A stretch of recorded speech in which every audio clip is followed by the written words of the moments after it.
7, 6, 5, 4, 3, 2, 1.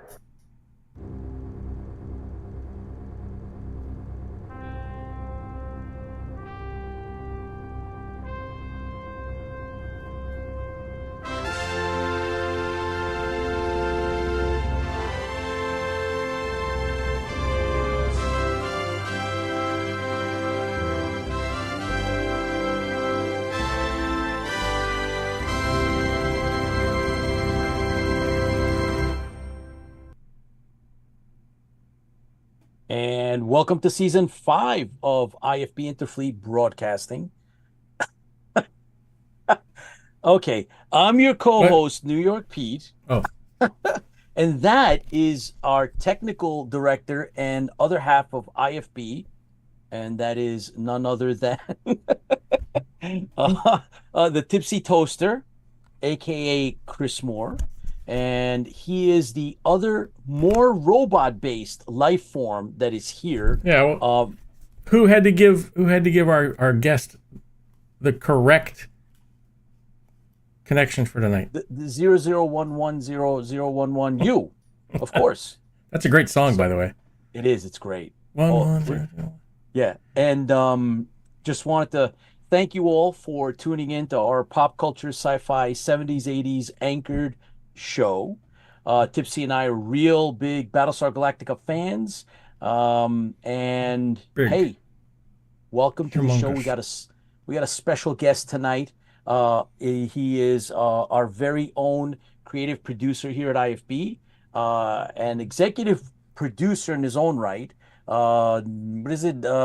Best-selling author, IP creator, co-creator of StokerVerse Here, universe. let's just make it easy. Here you go. Yeah. Have him say it. Hello, everybody. Hello. Pete's stumbling all over the place. Oh my God, I'm not sure like which ones to hit out of all of like the long list of accomplishments that Dr. McAuley's done. It's like, well, the biggest one is that I'm here tonight. yes, I thank think you that's so much. that's the big one. So I'm here with you with all my friends tonight. Thank you. We're going to have a hell of a show. So yeah. Definitely. I can't wait to see what Tipsy's drinking tonight. This is the reason that I come in, is to see what he's actually drinking tonight. Actually, I'm gonna let everybody make a decision on that one. I'm actually gonna give it choices tonight. All right. That's interesting. It's going to be either we'll let him vote on it. It's going to be either Kahlua in the coffee. Oh wow. Okay. Or gin. Gin. Oh boy. Okay. So that's. Or if you really want, I can step out right around the corner. I've got my bar there, and I can pick up rum and everything but whiskey. I'm out of whiskey.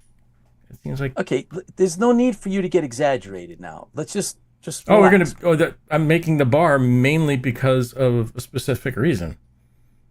Yes. We're going to be doing some things with the bar. Battlestar Bar and and Grill. That's Yeah. right. So. And that's no, cool. Pete, I'm not eating this. Wait a whoa. I'm Wait a not second. eating it. No. Wait, stop. This was, see, that's why Dr. McAuley's here. So the challenge was, okay, Doc, you got to help me out here because Yes. Tipsy's going to try to back out of this. Yes. And the compromise. Back out. I'll be dead. No. Listen, the compromise that I'm willing to go as far as the following, I need Dr. McAuley to actually, yes, he's going to confirm that. This is the stuff. This is Okay. the stuff. Okay. This The is stuff. problem So, is it's a you stroming, can't right? trust it because it's Can's dented. The reason the can's dented is because of the fermentation process to do with the right. Yeah. So that's why it's dented like that. it's leaking. No, Oh, it's not It's not. leaking. it's not. Oh, it's But, leaking. It's not. And it's swollen and lots Mike- of pressure on it. I'm waiting for it to blow the hell up. Well, once you start eating it might start leaking out of you, but that's a completely Yes. different story, Correct. right? That's different. But listen, it's an adventurous. This is the start of Battlestar Bar and Grill. This is the adventure, right? And I would suggest, okay, you don't have any whiskey, right? Open it up, right? Open it up. Give it a good smell. Let it come in through your nostrils, down into your lungs, and out the back passage. and it'll clear your head and your insides, just the smell, and right? the sinus, and yes. the sinuses and all that stuff. It's exactly what a growing Cylon needs, right? It's and exactly open it up with a can opener. I have to point it away from me because it can just squirt the hell out. Oh, it's yeah. But like anybody who owns a cat, we suffer from that every morning when we're trying to open up the damn whiskeys thing and it starts going everywhere. Yeah, right. And the cat maybe gets half of it and half of it's on the kitchen ceiling or the kitchen walls or whatever. But pair it with get the Aquavit if you can grab that. Yeah, I gotta find that. Once you get every time I hear that though, I think of Aquavelva. No, get the Aquavit. Drink about a quarter of the bottle before you attempt to take that, because what happens is it numbs the throat a little bit. Mm-hmm. It numbs the senses. It helps with the gag reflex. You think I'm joking? I'm not. I'm not. Well, there's no gag reflex. I can't eat that. That's rotten. There's no doubt about it. You're not getting out of this. Listen. And I'm not paying another $37 from the ship. You can't return it. Okay, so just listen. This is you got to hear me out here. So. Look, Doc McAuley hasn't heard this before. I need him to hear this out. And this is now in front of all of the IFB audience. I am happy and content with you at least opening the can. You got to open the can and look inside. Oh, yeah. And then if you decide, after that, if you decide you don't have the stomach for it, even though you were a sailor. If it was if you watch them open up and you actually had the fish there, I would eat one of the fish. Okay, that's the deal. But that's the deal. That's not going to be a fish in there. Okay, so you swollen, open the can. No, just open the can. Yeah. I'm happy with you opening the can, looking inside. Doc McAuley, is that good enough for us? I think he needs to give it a little sniff. I think the sniff test is very important. I'm sure I'll be lots of sniff when I open it because it's going to squirt the hell out. It's So like I've had this, but I haven't had it out of the can. I've had it. Well, it's not fresh. It's fermented fish, right? So it's presented, and it's an acquired taste. It's one of the reasons that you do take the Aquavit stuff with it. But I tell you what, why don't we do this as a charity endeavor? Yeah. Right? Yeah. A charity of Tipsy's choice, right? Here's what we'll do, folks, okay? So if you donate, if people donate up to $25, $30 to a charity of Tipsy's choice, he has to open it up and he has to smell it, right? If you donate $200, $250 and more, Tipsy has to take a small, very small little bite of the surströmming. But it's rotten. I don't think that's... It's not. Oh my God! Get over it. It's swollen. Have you seen the can? You saw the can? Man. It's that thick when it's supposed to be that thick. But it's not rotten. It's fermented. It's fermented. And look, you and I, we've got very strong stomachs. Our stomachs are probably pickled already, right? So we've got these cast iron pickled stomachs and livers and things. So we're all right. But why don't we do it as a charity? Chime in, everybody. If you're willing to donate to charity of Tipsy's choice, we'll do it. $30. He has to open the can. If we can get $250 to more to charity of Tipsy's choice, then he has to just take like a little bit out and just maybe give it a lick.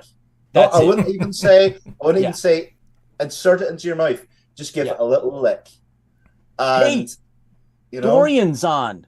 Hey, Dorian, glad to see you on with us. Thank you for joining, man. So cool. Thank you for jumping on. Appreciate it.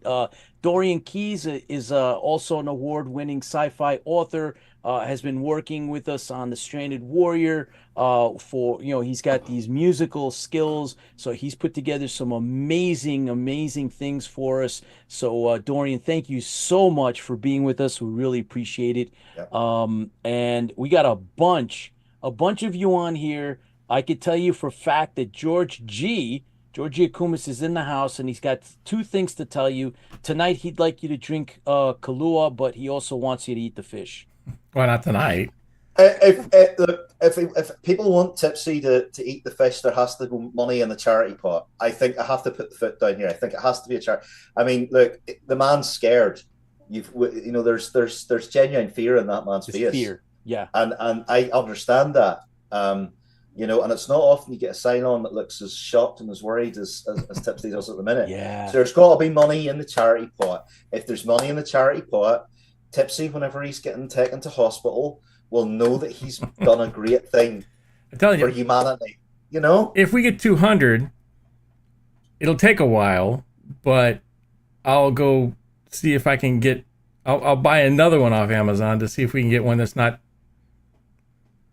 swollen. They're all the same, dude. No, the ones I've seen on Amazon actually had the fish inside of it, like they're supposed to be. Tipsy, stop it. Stop it. Stop it. Yes. Use brain number 2 that tells you got to just do this and get it over with and then be done and move on. If you want to be an imperious leader, you got to this is part of the deal. The colonial I didn't know there children. was a Okay. To be imperious leader, we're going to have to do this to you. We're going to come and get you in a black van. Listen, let's toast. Spread pastrami all over your chest. Yes. You're making this worse for yourself because people are going to start wanting you to do that. Oh, my God. Yeah. All right. So, listen, let's move on because I don't want you to have nightmares tonight. We got Lola on, James on, Susan, Erica, Auxiliary Vessel Bomer joining the fleet. Welcome, Bert Oliver Bomer. Thank you so much for tuning in live. James McCoy. Who else? I'm just reading. Paul, Commander Kane is with us. And Kim is with us real quick. This is what I see. Of course, Dorian and my Erica. Is there anybody else on? Baz. Hey, Baz from Down Under. Thank you for joining us. I'm looking at the Facebook feed. He's getting ready to go his first the knife show. He's going to have the Viper out there. So, all you Australian people, get to the knife show. Go check out Baz. Right. That's right. So let's quickly look at what is it that we want Tipsy to mix up? Tequila, Kahlua, a bunch of Kahluas.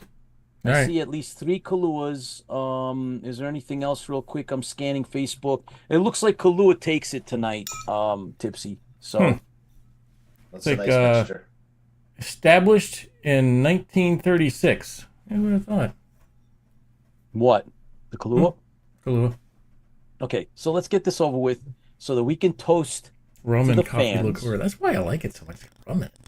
Yeah, you can't go wrong with rum. Okay, it goes well with Merlin's Munchies. Yes, Merlin's Munchies. And coffee. speaking of Merlin Munchies, have you tried Battle Royale? You haven't tried Battle Royale, you're missing out because it is my favorite. It is vanilla, hazelnut, and coconut and maple. That's right. So it's 4 flavors in one. One coffee. You having too much fun. This is the big. I bought the big one on this one. The rest of them are small sample sizes. Okay. This was the good one. You know, we want to make sure that everybody, you know where to get them. Go onto our website. Go onto social media. I'm gonna hold up the QR code. Oh, hang on. Let me get you the big. Let me give you the big screen for the VR code. There we go. So you guys, if you want to get some of the Merlin's Munchie, then make sure you use this QR code because we get a little bit of kickback from them, and it helps us with our operating costs. So that's our plug. We get a little kickback, and you get a little kick of caffeine. That's right. So this is mine. So now I'm drinking more of this, the espresso. I need to reorder. But it's great stuff. Doc McAuley, what are you drinking tonight? I am drinking the exquisite beer of kings. I have got a Budweiser. Yes. I'm starting with the Budweiser. We do have the Stoker beer. Oh. The Stoker beer is upstairs chilling. Okay. So it's not the interesting thing about the StokerVerse beer is that it's not a straight beer. It's a sour fermentation mixed beer. It's one of these I suppose they don't mind me saying this, it's quite a fancy beer. It's meant to be paired with foods, and it is stored in wine bottles. So actually champagne bottles. So it's sitting upstairs. I was going to open up. This is how clueless I am. My wife caught me trying to open up the champagne cork, and she was like, "No, no, that's got to go into the fridge for at least an hour before you open that." So How she's the uncouth. expert in all. I know she's the You're expert so in all uncouth. these things. I listen. I've said this before. I like to drink in sports bars. I'm quite happy in sports bars. I am not the most sophisticated of individuals. But yeah, I like Budweiser, I like Guinness, I like Merlin's Munchies coffee, and I love our fans. That's right. So here So we go. So here here we we go. go. So fans, Fans for fuel the the fleet. fleet. Thank you for joining Fans us, for the fleet. guys. Here's to you. Cheers. Mm. All right. So So moving now I am along, in guys. personal. We have. Oh boy, you're gonna get that all over. Are you drinking coffee or are you drinking Kahlua? Straight up. Yes. Oh my God, you filled it up for real. Yeah. Oh I mean, my God. All right. Well, the RD coffee to Moreno Kahlua ratio is is 50-50, always, right? yeah, you got more than 50-50. But anyway, All right, 60-40. yeah, 60-40. RD Moreno, Hang on. author. Cheers. Thank you for Yep, joining us perfect. live, guys. Thank you to everybody that's watching us here live today. We got a bunch of stuff to talk about, plenty of updates. That's good. Dr. Chris McAuley has been extremely busy, and he's got a bunch of really cool things to talk about, including, if you guys can make out, behind me is the Ultimate Battlestar Galactica quiz book. We have a bit of an update for you on that as well. So that's a collaboration actually between the three of us, and the forward was written There by you go. none Now you other can see it. than Lorette, and so we definitely have good news to tell you about. There it is. There's the cover for the book. There's two covers actually, so we'll be bringing you an update in a couple of minutes. But there's a lot to talk about, a lot of great things happening, and we're gearing up towards a couple of holidays.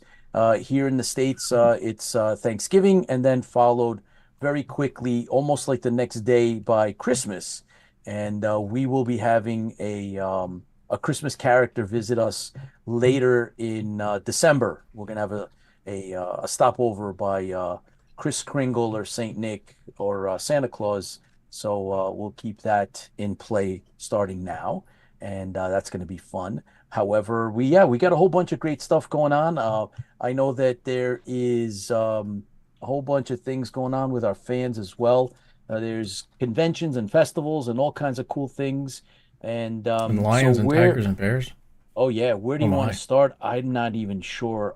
I did want to mention this, gentlemen. So I went back to the Sci-Fi Channel Encyclopedia of TV Sci-Fi, and man, this is good stuff. I mean, it's not complete. I mean, you could see that, for it to be complete, it would be twice the size, but it's got just about everything, especially some of the greater stuff. This was Sci-Fi Channel back in the day. They kind of sponsored that. And then, Back when they actually played sci-fi. yeah, no kidding. This is special. This, of course, the television annual. Look at those Working in dates, the 78, 79. Yes, I know it's Mork and Mindy, but, of course, we were Battlestar competing. Galactica. That was one of the competing shows against Battlestar Yeah. Galactica. Yeah, some say the Well, actually, reason Galactica that, 1980, I think is what it was.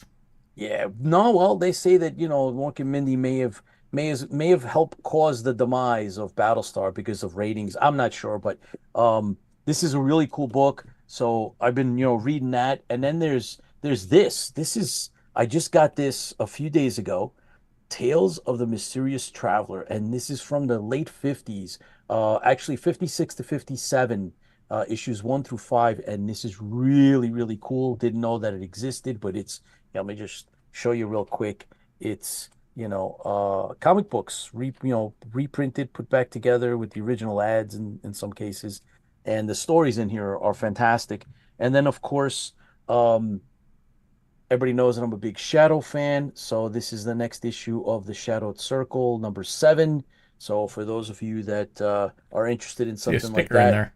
yep, I got that because I was a contributor. So yeah, very cool. Steve Donoso, thank you for doing this. This is a fantastic piece of work. And then we're going to discuss a little bit of bam. Oh, wait till you see what Tipsy got. He's got a whole collection of stuff. He teased it out in the beginning when we opened. He had one of the special issues that he was reading, and we have a lot of great stuff to talk about, both from sci-fi world and otherwise, including the works of Dr. McAuley. As a side note, I don't know if any of you have been watching any of the great sci-fi on TV. Put up a shout. Let us know what you're watching. And I am curious to know what, if anything, there's a lot of great sci-fi out there. I started watching Apple TV, and they got a bunch of stuff. Silo 2. Season 2 is almost coming out, yeah. Yeah, so, yep. Yeah, shadow books are great. So, Dr. McAuley, you have been obviously, you're always busy, but we have a compilation of some of the things that you've been doing. So, Yeah. do you want to give us a little bit of a background before you jump in completely in this? Well, where are we going to start? Which one are we going to go with? Do you want to? He gave me Nexus. Oh, okay, yeah, right. So a lot of people don't know this. I'm a kids author as well, and I've written several kids books. Yes. And there was a big reveal of my latest comic book, which is all for young adults. It's called Nexus Astrum. It's a science fiction mech style comic book. It's what I'm trying to do is get kids to read a lot more. It's part of something that I call the reluctant readers range. But it might be fun for anybody who likes sci-fi. So it's very much in the manga style. It looks a lot like a Cylon. Yeah. Everything looks like a Cylon. Everything looks like yeah. So there's my camera's starting to play up. Don't play up, camera. So there's a book series as well attached to this that will be coming out next year, an audio series, and I'm in talks with a TV production studio into turning this into a animated at the minute. So that is Nexus Astrum. Awesome. Meet the monsters? Yeah, go for it. Yeah, so we talked a little bit about Frankendice, Dr. Frankendice. Yep, and they're on Kickstarter now. Yep. And it's coming to Kickstarter next year. So we're doing a bit of a build up for next year. I'm very mindful that things are tight for a lot of people on Kickstarter. We've just had a very successful Kickstarter with Shadows StokerVerse. So we've gone over our target, and I want to thank everybody who contributed to that. Dr. Frankendice, we're going to bring this to Kickstarter in March time. We're planning on doing an awful lot of more extras for people who support us on Kickstarter, because that's very important to us, that you get the game and then you get added value if you support us on Kickstarter. So we're doing little fun things about the different monsters you can build. So you can build a Frankenstein's creature, you can build a Dracula, you can build a Medusa, you can build all types of different characters, or you can mix and match and build your own monsters. So this is great for kids. This is very much about exploring story and imagination through group play. We all know kids are pretty addicted to video games, and hey, I work in the video games industry. I'm not knocking it, but there's something to be said for group play when it comes to tabletop games. And this was something that I was very passionate about. And there's going to be a little young adult novel as well to do with Dr. Frankendice, and that will be coming out next year. I got something. I didn't know that. There we go. I didn't know Frankie was a Virgo. He and I both are Virgos. We're good. There you go. Yeah. Could explain one or two things. By the way, there was some information posted on social media about the testing of Frankendice. So that was really cool. Can you tell us a little bit about that? Yeah. So the team in Ireland, they're going around schools at the minute. They've been invited around schools, and they're testing this with kids, which is very important because we want to see how kids play using the prototypes. We want to ensure that this is the best possible product that kids really do enjoy this, and that it's something that, you know, they won't just buy once and then use once or twice. That it's something that they would come back to and play. So we're doing, in fact, we thank the schools for it. We're doing extended playtest sessions with children, and they absolutely adore it. You know, I think this is one of the surprises of the StokerVerse.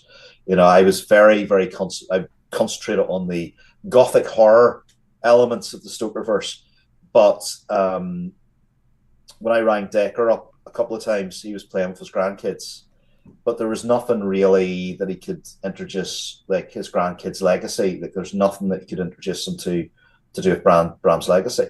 Decker came to Bram's legacy fairly late in life, in his 50s, and he didn't, you know, it wasn't really impressed upon him the importance of the Stoker legacy. So I thought it would be nice to give him something that he could play with his grandkids. Cool. And that they would be able to, you know, see a little bit about, you know, the fun part of the Stoker legacy, or, you know, the StokerVerse's legacy now, I suppose it is. So yeah, that's where this came from. And then, you know, kids have picked this up, played it, really enjoying it. You know, we've had a lot of news articles. I'm a director of ABC Games, where this is coming from. So I'm very pleased about the success of this. And you might have noticed, Pete, that we're moving on to another game as well, which is going to be a fantasy game. It's going to be set in a fantasy universe that I've created, and it's going to be a dungeon crawler game. So that's going to be the next game after Dr. Frankendice. Ooh, Pete, is that this sounds one? Cool. No, that's not it. That's something else. That's something else. We'll get to that in a second. So yeah, there's a Dark Legacies comic that's been illustrated by Nicholas Quay, and that is on the left there, called Fever Dreams. So it is a little bit of sci-fi horror, and this is going to be released in the new year.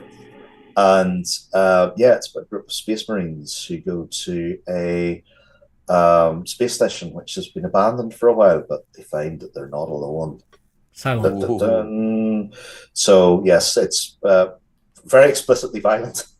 It's for people who have strong stomachs and can eat strumming, and it's absolutely, you know, it's a lot of it's action based, and it's another way of exploring science fiction within Dark Legacies.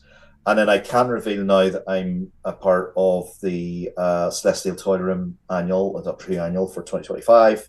I've written extensive articles, and I've also written a Top Trumps style game, which is in the annual. So this is a little hint of it. So it's this Top Trumps style game featuring characters from the 8th Doctor, Paul McGann, and the 9th Doctor, Christopher Eccleston's characters. So yeah, who's publishing that? That is the Doctor Who Appreciation Society. So that's the official Doctor Who fan club. You know, that's been around since, I think, 1975. And I'm a contributor to all their publications for the last year and a half now. So they bring out a magazine every couple of months. It's a fairly weighty magazine. It's about 100 pages or so, and I contribute to it every month. And it, you know, it features classic Doctors, New Who Doctors, and the newest Doctor, Shri Gapwa. Very cool. And which is this one. Yeah. This came in the post about 2 weeks ago. So this is the latest one. So this is the sort of example of the type of the magazine. All officially supported by the BBC. And it's a great pleasure to contribute to one of my favorite shows this way. Wow. Ooh, the image on the right is cool because it's got the Eye of Horus and Eye of Ra both. And that's Sutek. Yeah, so Sutek was a villain in Tom Baker's Pyramids of Mars, portrayed by Gabriel Wolfe. And then recently, I don't want to spoil this, but recently in New Who he returned. So if you haven't seen the latest series, I don't really want to spoil it, but he did return in one form, in a particular form. But yes, I have great love for the classic Sutek, the Destroyer. I love all of that sort of gothic Egyptian horror. Oh yeah. There's speaking of science fiction and writing, there's another publication that you actually just received your copies of that you're involved in. Oh yes, right. Let's see if I can show this off. So this is the Star Trek Titan book. Let's see if you can see it. Maybe not. I don't think I can. It's a bit blurry, but there it is. There it is. Okay. So yeah, this is from Penguin Random House, and this is going on the shelves on the 10th of December. And this features stories from Greg Cox, Emma McCormick, David Mack. Let me check the inside here. Lots of really famous Star Trek writers. Rich Hanley, he's one of our friends here as well. Yep. And I teamed up with Walter Koenig, and we did a very special story set between Star Trek II, Wrath of Khan, and Star Trek 3, so you can sort of see some of this is the inside of it. Ooh. There's some production stills there from the movies. Great book, absolutely fantastic. I'm very honoured to be linked to some of the best Star Trek writers in the business now. So yeah, that's from Penguin Random House, coming out. I think it's December 4th or December 10th. So I got my copies today. So thank you very much to Penguin Random House for that. And there's also some news regarding the quiz books that you have. You've actually you have a line of them that you. I have a line of these. Yeah. There's two more coming out for the end of the year. Wow. One of them's a Terminator quiz book. I think I'm allowed to talk about that. So that's in production at the minute, and then there'll be one more final one, and then they're all going to be available on Amazon as paperback. So they're coming to Amazon as paperback in December, the whole range of them, the whole line of them. So you'll be able to buy the box set, you'll be able to buy them individually. You'll of course still be able to get the Kindle versions if you want to go paperless, which a lot of people are doing now. The nice thing about the Kindle editions is that they're fully indexable, so you can search for a question or search for a theme and find them there if you're holding a quiz. And hey, coming up to Christmas, Boxing Day, everybody loves a good quiz, right? Oh, sure. What I would suggest is for all you Battlestar fans that want to bamboozle your friends, get the book early and then learn all the questions and answers, and then pretend as if you're opening the book for the first time. So wrap it up and go, oh, look what I've got. And then nobody will know that you have secretly learned all the answers, and then there you go. It will be seen as the great fount of knowledge for Battlestar Galactica.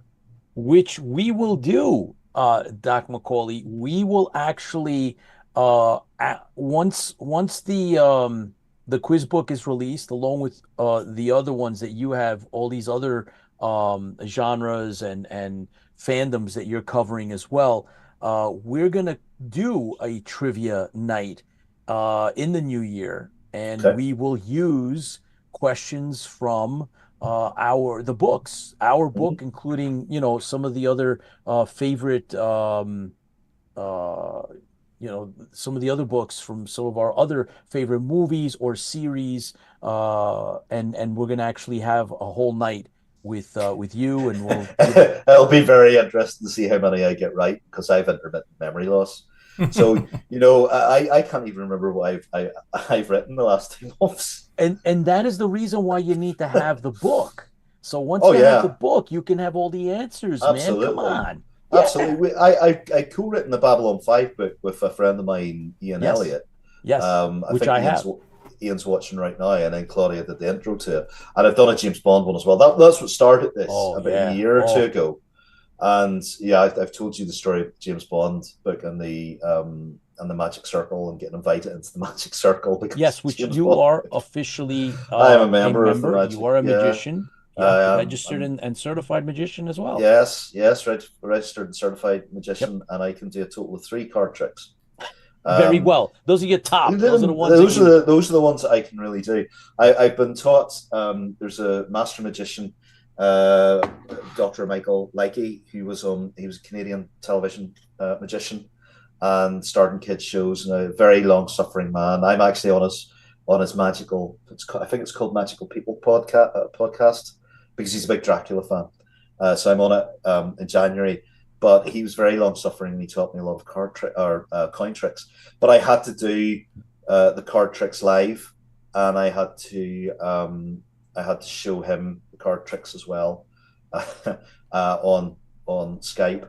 And I may be joining another Magic Guild. It's the American Magician Guild that's been set up by members of the Magic Circle. So it's a lovely. I'm very privileged because I get to see what happens behind the scenes, and I get to go to these wonderful closed sessions and shows.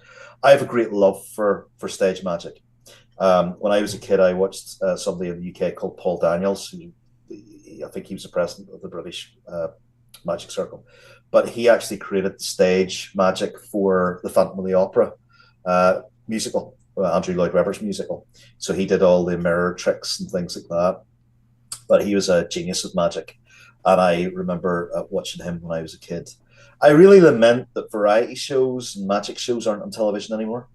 And we just have these endless so-called talent shows that are just like singing shows. It's like, I want to see magicians on stage. I want to see comedians. I want to see that kind of return to a variety show. That's what I grew up with. But that's why I have this interest in bring back the Gong Show. Oh, you said something, and that's the Gong Show. Nice. There we go. There we go. You're getting a new camera for Christmas. That was the magic. Yeah, you said the Gong word. Show. The minute you did it, look what happened to the. Boom. Yeah. Anybody Soupy remember? Sales? You remember Soupy Sales? Oh yeah. Does anybody remember a magician? There was a British magician called Tommy Cooper. Has anyone heard of him? Where he wore a fez and he went on stage and went just like that, and he pretended to be a really terrible magician. That was his comedic trope. And then what happened was he actually wasn't a terrible magician at all. And at the end of it, he pulls off this magnificent trick that he's been leading you to think for a long time that he wasn't. But if you watch him on YouTube, and he was a magician from the 1970s, very famous in the UK, Unfortunately, the poor man died of a heart attack on stage. Oh wow! And it was quite terrible. People thought it was part of an act and laughed as he died. That's quite macabre, but. He has a tremendous place in UK hearts for comedy and magic. But I mean, this is and I'm digressing here away from what we were talking about. But the talent that it takes to be a stage magician, it's unbelievable. And I've watched younger guys in their 20s come up through the craft of stage magic in Canada. And some of their acts are phenomenal. They do them in the local casinos, and absolutely phenomenal. I just want to recognize a couple of, before we get into the audio dramas that you've created. We want to just acknowledge that Chuck Davenport is with us, and Paul, Commander Kane. I know that on the west coast of the United States, there was some storms that came in, and I think you guys may or may not have lost power at some point, but I'm glad that you guys are okay. I'm glad you're here with us on IFB, and thanks for joining us, and all the work that Chuck's been doing a heck of a great job. We're inching our way closer to the Stranded Warrior. As you all know, Dr. McAuley, executive producer on the Stranded Warrior. We're waiting on word from a couple of other festivals to see how far we're going to get with our trailer. Of course, the poster has won. The poster has done very well. Out of the 3 festivals, we've gotten 1 win and 2 honorable mentions for the poster itself. So thank you to Chris Marshall for that. But just want to recognize Chuck Davenport's work on that. His CG work is incredible. Thank you, Chuck. Thanks. Glad you're okay. So Doc, magic and like you said, variety shows takes us back to what things were in the 70s and 80s. I'm not sure if in the 90s in the UK you guys still had variety shows, but by the 90s, pretty much all that stuff was kind of pretty much gone here in the States, as we knew it, as you know, the classic stuff. But magic is a great thing, man. Everybody looks and loves, you know, is enthralled by a good magic trick, right? So whether it's like you said, there's, you know, people use tropes. I've seen what you've said, done by others, whether it's an illusion or not. I mean, you know, a great show is a great show, and that usually stays with all of us. But you've also not only you know, gotten to the level of magician in that area, but you've also published several audio dramas. So not only the things we've already talked about, but you've also then stepped into the world of creating and writing audio dramas. We have two that you sent us material to look at, but there's other things that I'm going to discuss. So yeah. So these are the latest ones. These are the ones they're not. This is a great example of writing in different genres, because I have a great love for the spaghetti westerns and the westerns, you know, the western trope, and I write for a couple of western magazines. I write short stories. Usually get about 3 of these short stories out a year, and this one was an award-winning short story for Frontier Tales. And because Frontier Tales were so generous in their praise, I renamed the short story to The Frontiersman, and to give that little nod to Frontier Tales magazine. So I wrote this. It's published by BBV. It's part of their Adventures in Time and Space franchise, which is connected to the Doctor Who universe. But Doctor Who's not in this at all. It's a straight Western. It's I love the Sam Peckinpah Westerns. I love the John Ford Westerns as well, but I like the there's a terrible gritty brutality to the Wild West, and it's the last theater of masculinity, and it's the last theater of that sort of very powerful masculine storytelling. And of course, you have revisionist westerns now, like The Quick and the Dead, which are feminists. Which look at the feminist aspects of the Western. But what I'm particularly interested in is the very strong masculine tropes. Gunsmoke's another one of my favorite shows, and Bruce Boxleitner and I have had many conversations about, you know, his dear friend James Arness. He was Matt Dillon, and you know, Bruce was in a Gunsmoke TV movie as well. But Bruce has a tremendous love for westerns, so he actually encouraged me a lot when it came to writing westerns and things like that. So I thank him for that. But yes, this is available now. It's narrated by Ash Kelly. Ash Kelly, that's actually a pseudonym for a chap who's very well known. He mostly does New York crime audio dramas, but he very kindly gave his voice to lent his voice to the Frontiersman's End. Very cool. And I believe there is another one as well that we were going to, and here it is. Yeah, the latest audio drama from the Dark Legacies franchise, Heart of Steel. This is like a mech battle story set in Mars. It's voiced by a Canadian, Trevor Spencer, and very, again, full of action, full of violence. There's a particular theme in my work, actually. I think that, to be honest, that's what a lot of, you know, Northern Ireland, you have 3 themes you talk about: sex, violence, and religion. And that's because they're very prominent in our culture, either by absence or by proliferation of. And one of the guys who wrote Punisher, Garth Ennis, and The Boys, and Crossed, and all these big comic books, Garth Ennis came from the Shankill Road, and it was something that we actually discussed. That, you know, that he was very much focused on, and he's actually written westerns. As well, Streets of Glory is a 1990s Western comic that he wrote.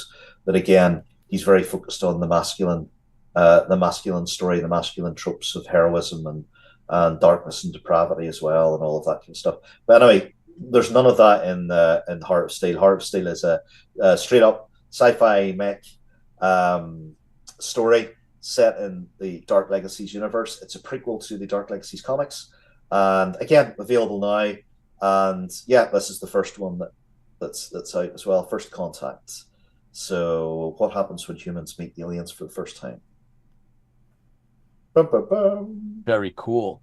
And that is there's other stuff going on with Dark Legacies that we will hopefully be able to update as they're cleared for public consumption. So Yep. there is a lot actually going on with that. So that is something to keep an eye out on, guys. I know that we've discussed having Claudia on. So at some point we need to make that happen, Doc. Yeah, you interviewed her, I think, last year, didn't you? At 2 years ago, Comic yeah. Con? 2 years ago. Yep, Dragon Con. It's very hard for me. We weren't allowed to talk about anything. Yes. But we did. We pulled it off. We had a great Yeah, interview. yeah, it's great. It's very good. Was. She And that enjoyed was it. She thanks really to you enjoyed it. because you made the text. You sent her a text Well, message. she wasn't doing any interviews. No, Like that was a no, and we ended up because we were able to talk about Dark Legacies, because Dark Legacies is away from anything else at the minute that right. she can talk about. So we were able to talk about that. Now I can't keep up with where the hell she is around the world, because she's one of the most, she's the busiest actress I know. She's now in Prague. She's doing a Comic Con in Prague, and she's promoting Dark Legacies in Prague at the minute. So she's going to be auctioning off some very special editions of Dark Legacies on Saturday for her C3 charity foundation. So C3 is something that's very important to Claudia. It helps those who battle with addiction. And I'm going to blow her trumpet for a bit here, that Claudia actually mans the phone lines and the email for C3 herself. And she's a fully qualified addiction counsellor.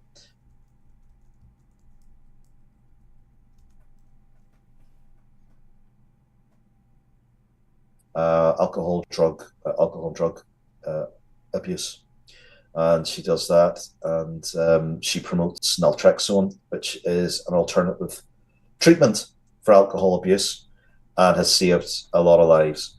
So she's going to Prague. She's auctioning off some very special editions of Dark Legacies for that particular charity, and she's filming all the time. She's filming things all the time. I think she just finished 911. The series has come to an end, and then she's on to something else, and she's filmed. She voices video games, so she's now the main lead in World of Warcraft. She's the antagonist of World of Warcraft. She had. Let me see. I'm allowed to talk. She's in Final Fantasy. She's also. She was Hera in Blood of Zeus. She's a great love for animation. And she's got a real chameleon voice. Whenever you watch Blood of Zeus and she's Hera, you wouldn't be able to tell it's her until you look at the credits. It's like, oh, really? That was Claudia. But yeah, a phenomenal actress, wonderful friend. There's going to be a big Doctor Who Dark Legacies crossover revealed in the new year. We have a very prominent Doctor Who actress who has just joined the cast of Dark Legacies. Wow. So I'll be able to talk about that. That'll be coming in issue 3. Wow. That is awesome. That's great news.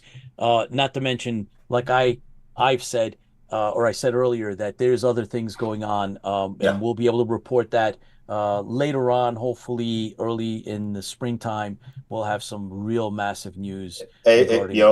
Is Dark Legacies going to television? Who knows? Who knows, right? Who knows? The shadow does. But anyway, yeah, we should talk about this book. I want to talk about this book. I want to talk. Oh, is that the? What are you drinking? Is that the rum? Is that is that the best? No, I'm just. Right. Are you having in Star Trek, to keep Star Trek theme, the best of both worlds? Are you having the best of both worlds there? Yes, he is. Very good. Oh my God, that's a mouthful. That's very good. Just put it on autopilot, because by the time that's easy. Just push the button over here. Oh yeah. I want to talk about the Shadow Book. Let me talk about your work for a bit now, Pete, because the Shadow Book. Bring it up again. This is interesting. The Shadow Circle. So I get into the Shadow because of your work in this book. I started listening to the radio shows and stuff, and you can find them on Oh Audible, yeah. and you can find them on YouTube. A lot of the YouTube stuff, preservation there. Oh But yeah. tell me, what is it about Shadow that really captures you? When did you first become aware of the Shadow, and what was it that really captured your imagination about the Shadow? Well, so the shadow, right? The shadow himself, and um, the inception, the creation of this character is wholly and totally an American character, right? He's a pulp hero. It's a debate whether or not he's a superhero. However, being that my parents are actually immigrants, I was not privy to the shadow as someone that was given this knowledge like most Americans. Most Americans grew up, those that have been here for pre-World War II, they had heard of the shadow because it was a show, a part of a program on the radio. So anybody, there was before the proliferation of televisions, obviously it was all the media was through the radio. And so the shadow made his way from the pulp magazines, right? These, like Penny Dreadfuls is the equivalent in the UK. So here in the United States, there were pulp magazines out, and they were inexpensive. They were throwaways. The least expensive paper used to write these various types of novels or short stories.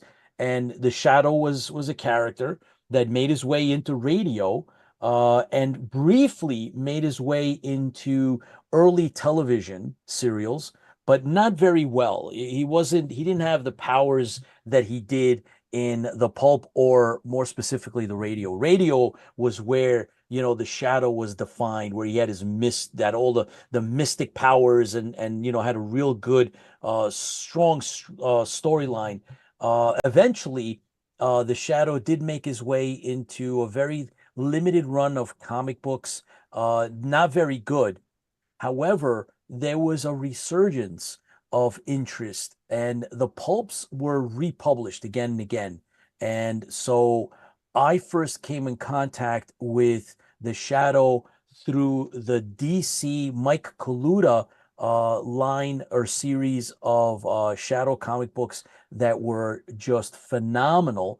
And from once I was exposed to the Shadow of these comic books, which had actually harnessed the most mysterious and superhero style of a character, building him up to what we now know of who the Shadow is. That's how I got to know him, and then from there I started reading the novels that were being reprinted in the late 70s and then 80s.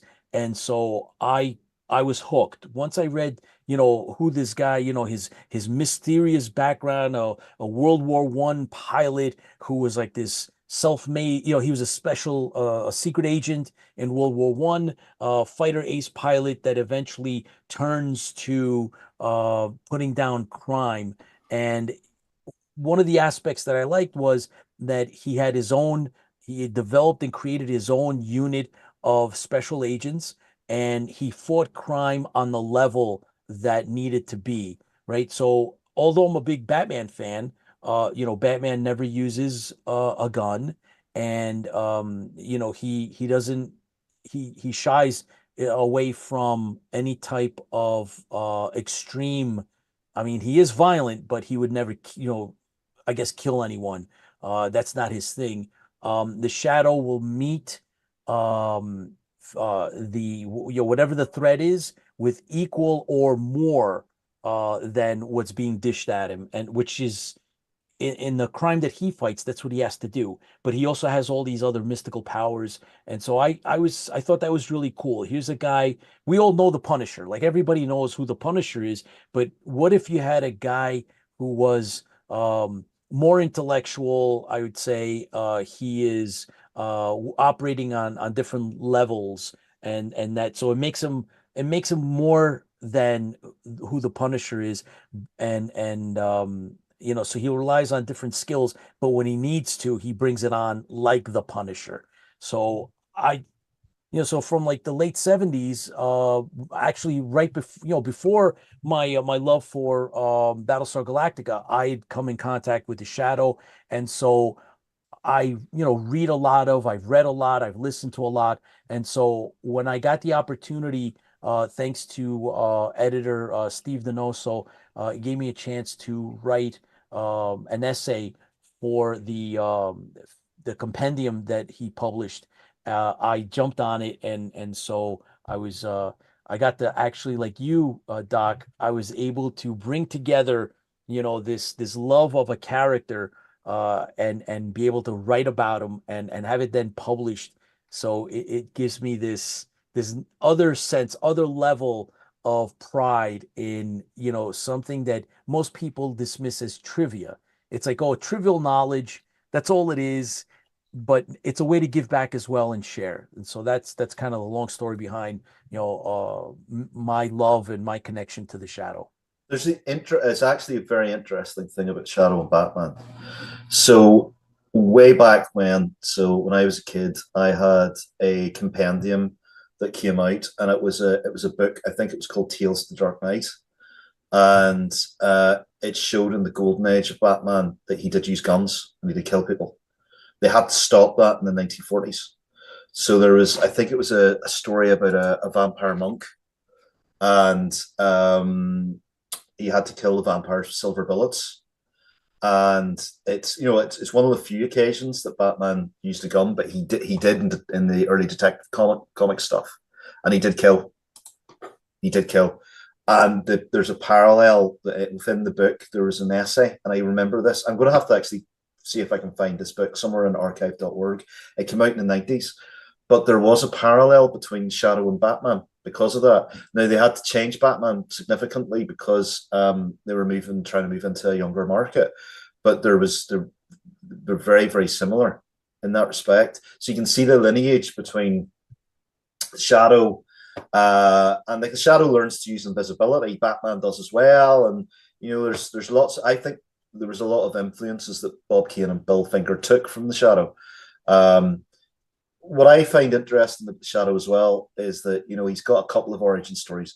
Like for the later radio plays, he's a psychologist, and again, that's pretty interesting. You've got a crime fighter who, the famous phrase about what evil lurks in the hearts of men. The Shadow knows. Well, the Shadow knows because he's a psychologist, and it also plays into the Jungian archetypes of the shadow self that a psychologist would understand.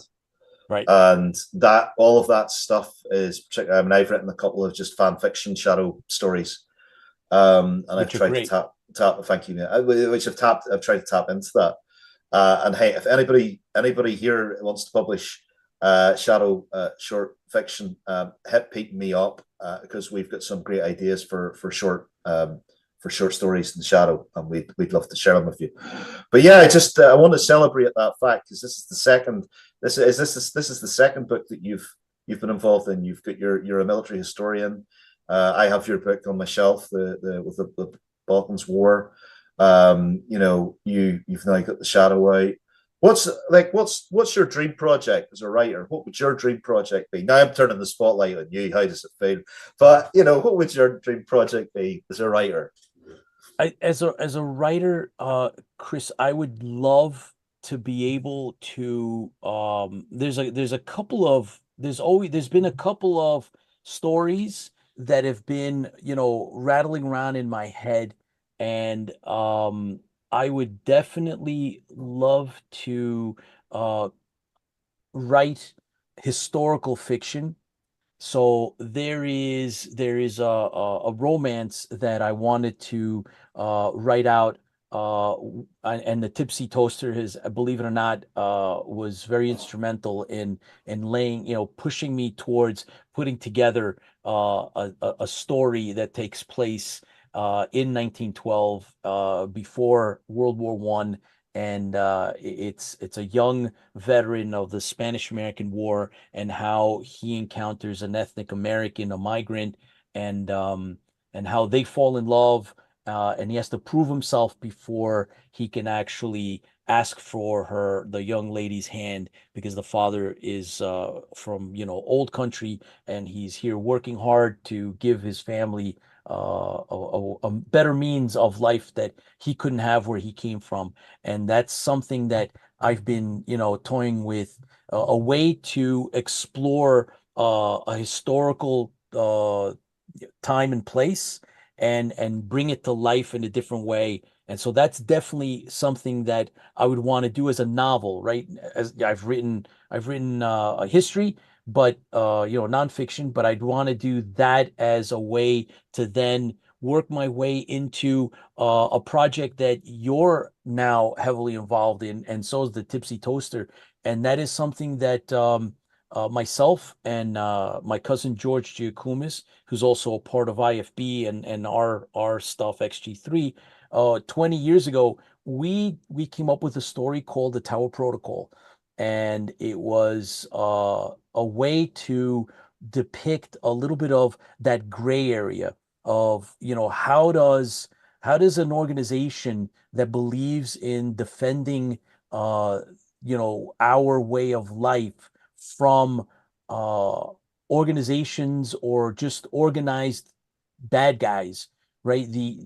That are not just regular criminals, right? So we're not talking about, regular run of the mill. We're talking about, threats that may come from another dimension, threats that might be posed from extraterrestrials or the occult. So how do you take that and then add in an element of covert operations, right? A wing of one of those secret organizations. And so the Tower Protocol was what we came up with, and they're a shadow organization.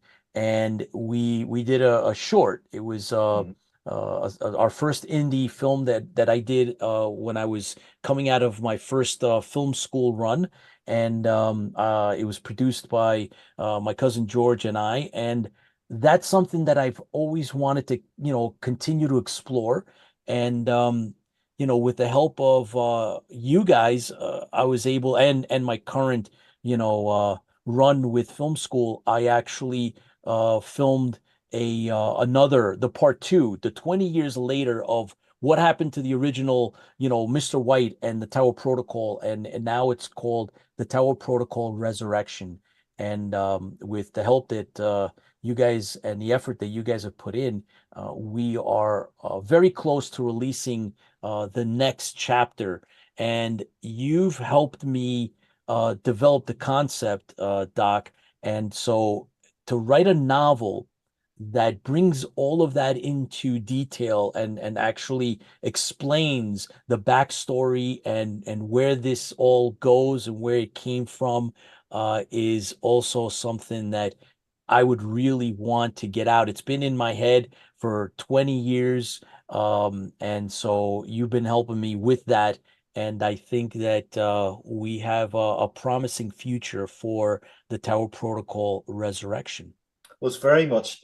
I'll touch on this. There's a side of history with something like the Tower Protocol. Did you know that the Allies did have a organization that created the Battle Paranormal? Did you know that? No. That's in fact, that's a fact. So Aleister Crowley, he was almost like the modern day Lord Byron. He was mad, bad, and dangerous to know. He was not a good man. He was known as the Great Beast. And I don't want to Mr. Crowley? He was not a good man. It's as simple as that. But the British government hired him because they knew the Nazi occultists were using certain things and doing all sorts. Now, he taught Winston Churchill the V for Victory sign. Okay? The V for Victory sign, we take as granted now, right? There's actually two reasons that was used. One is coming from the Normans, and what the Normans would have done to the Saxons is that they would have cut off the fingers for the bow. Yep. So the sign of resistance was basically this, to say that I can still string my bow, I can do that, right? Okay. But the V for Victory sign wasn't that. The V for Victory sign was this. Now, this in the occult actually is the Egyptian god Apophis. Ooh. So look at the way the fingers are. Imagine the ears and then the head and the okay. So Crowley taught Churchill that. Churchill was a member of the Order of the Druids. So was Queen Elizabeth II. And go and Google it. You'll actually see the picture of her as a druidess. And there was a ceremony done at the Cliffs of Dover to do with a figure called Bran the Blessed. So there is an interesting mythological theme called the cult of the severed head. And we have this in Greek mythology with Orpheus. We have this in Christian theology with John the Baptist. We have this then with William Wallace. We have this with Vlad III, Dracula. His head was decapitated before he died. And we have this with Bran the Blessed, who's a Celtic figure. Bran the Blessed's head was allegedly buried around the Cliffs of Dover. And the legend is that no one will ever be able to invade Britain again. So during World War II, there was a ceremony that took place with Churchill and the Order of the Druids. Go and Google it. It's all documented. It is fascinating that Queen Elizabeth II was a druidess and was brought into that. Well, that's so interesting. If you do have a minute, Tipsy, if you Google Queen Elizabeth II and Druid, you'll actually be able to bring up the picture. Now, so there is a historical precedent for that. Now we come to the modern parallel with the TAR protocol, which could be very interesting and ties into the zeitgeist. Who's been watching the Senate hearings with UAPs and aliens? Oh, yes, that's right. Okay. Yep. So I don't ever discuss politics on this show, and this is not political point. But isn't it interesting that there are claims being made that there are shadow organizations that have been working with and taking and harvesting technology from UAPs? Now, I don't know if it's true or not. But the TAR protocol and X-Files, all of those great shows are tapping into those kind of zeitgeists. So this is why I love working on the TAR protocol, because there's a form of reality with it that we can tap into, and that we can kind of move past all of that and do some amazing things. I mean, Tipsy, I'm going to sing Tipsy's praises, because the work that he's putting into TAR protocol, it's phenomenal. His work in Unreal Engine, and I've worked with Unreal Engine, and the knowledge that Tipsy has with it is great. And he's going to sit there and go, "Oh no, it's not." Yes, it is. It's very, very good. It's amazing. But and through these projects, we're all learning and we're all growing together creatively. Yeah, definitely learning from it. That's for sure. And that's what it's all about. And there has to be a form of fearlessness whenever you create films. Or you create something. There has to be a form of it where you just say, "Frack it," and look, that was really good. You didn't have to beat that. That's that. There you go. But there has to be a form of that fearlessness, and it is paying off. And I know there's people listening to this going, "I'd love to be doing all these things." Well, go and do them. How do I do them? Well, you start by doing it. There we go.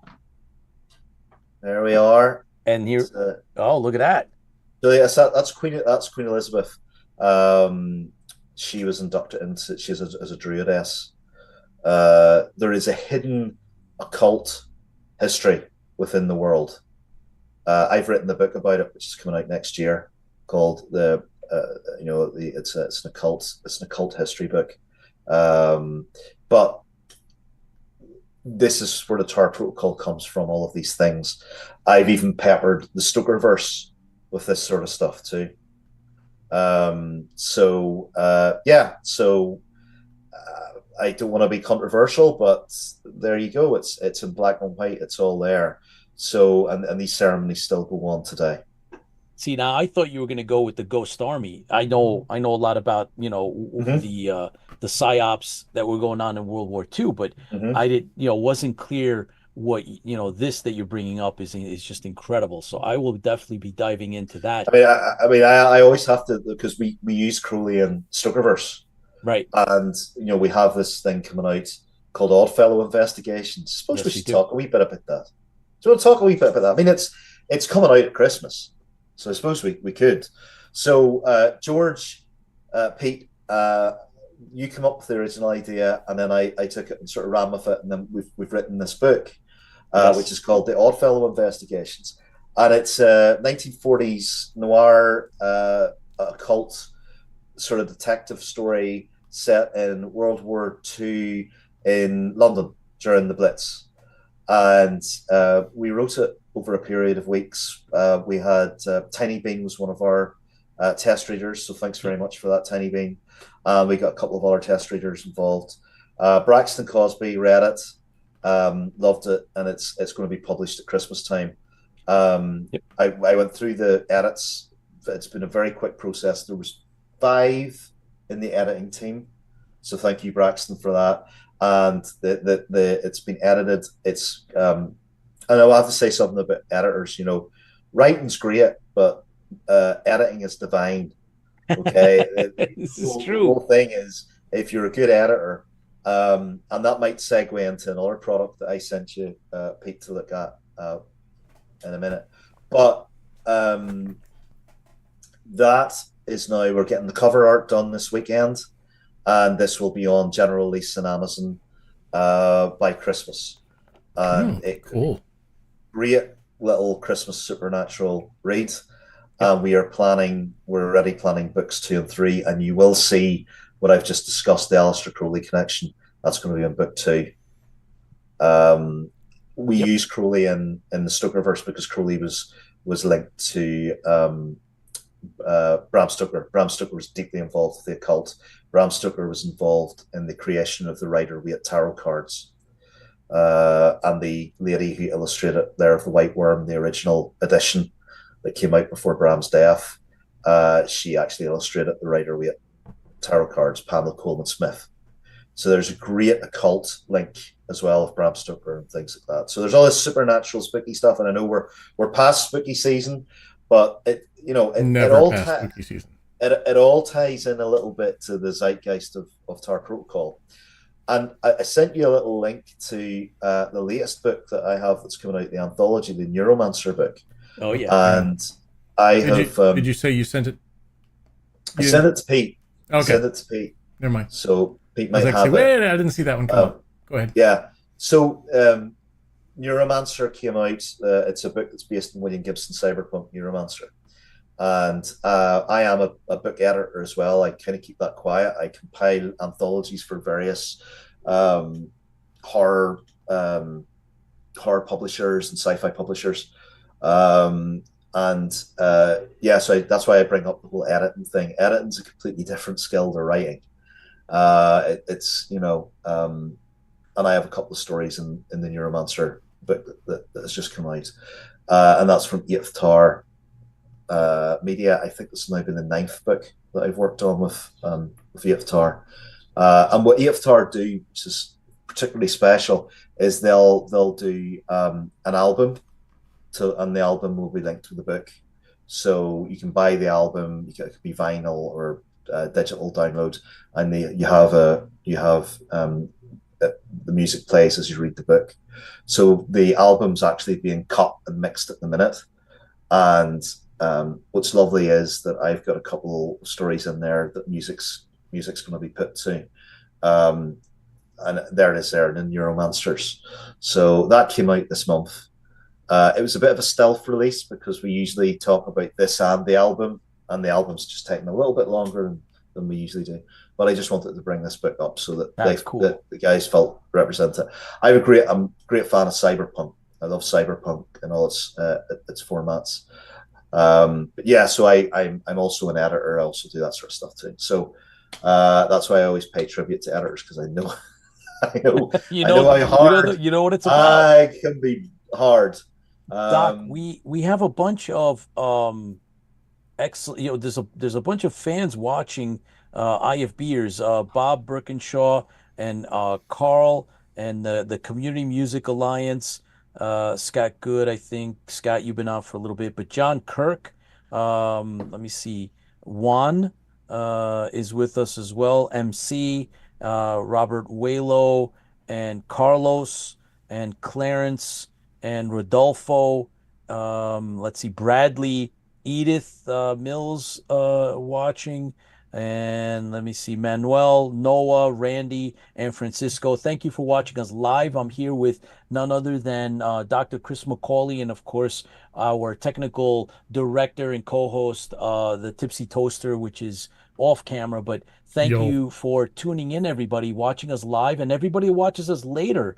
Alan Sudeka is with us as well. Thank you, Alan, for joining us live. We're having a conversation on all things sci-fi with Dr. Chris McAuley and some of the works that he's directly involved in, and some of the things that are going to be coming out, some of the things that we're involved in. And I just we talked a little bit about getting involved and making things happen.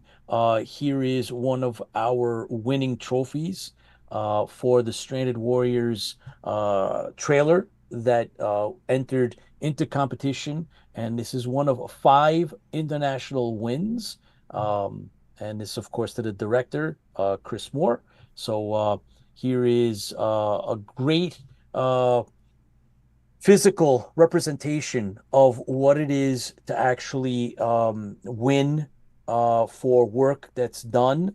And this is a team, right? It takes a team to do this. So everyone that's involved, from above the line, right? The actors, the stars, and all the way down to below the line, where the rest of crew and everyone else, and all the fans, right? So everyone that supported us when we did our Kickstarter, we raised, I believe, it was a little over $14,000 to make the Stranded Warrior happen. So this we share with everyone, and this is one of 5 international wins for the actual trailer to the Stranded Warrior. Dr. McAuley, you're executive producer on the Stranded Warrior and, of course, Tower Protocol Resurrection. But this is also this is a win for you too, as the executive producer. So I appreciate we that. all share in that. So thank you all for being patient with us. The final film that we do, we have a festival cut, and that is very, very close to, we're getting close to where we need it to be. So there's a lot of work that has gone into it, and we're getting there inch by inch, guys. We're getting there. It's for those that are not aware of this, overseas centimeter by centimeter. Yes, that's right. Millimeter, yes, by or millimeter. millimeter by millimeter. But it's important to mention the reality, right? When all of us hear about a show that's either coming out, or you hear about a movie that's coming out, that's because it's already done, and they're just waiting to release it. There might be one tweak or something, but something minimal that's going to be done, but it's ready. They have a date that they're going to be releasing it, and they're working on that, PR and advertising. You don't know how long it actually took from pre-production all the way through production and then post-production to get it done. Can take a year, easy to get a year, and that's for a major motion picture. So yes, the Stranded Warrior is not that caliber. It's a short, but it's a labor of love, and it's taken a while for us to plow through some of the technical aspects of CG and the like. Oh yeah, It's a SAG wave of production. We had real SAG actors involved, and the talent of the CG artists and everybody else that's involved is incredible. If you see some of That's this beautiful. work, I mean, it's incredible work that's going to be featured in the actual. That's just a play. That's just some test footage. Yeah, test footage of. So, but it's coming alive. Look, this is the fandom coming alive before your eyes, guys. You're watching this. This is all coming alive. Oh, this absolutely. This is the stuff that you've all loved and that you've supported for decades. Yep. And now it's going to be shown in film festivals. It's going to be in big screens. Yes. It's bringing to a large extent.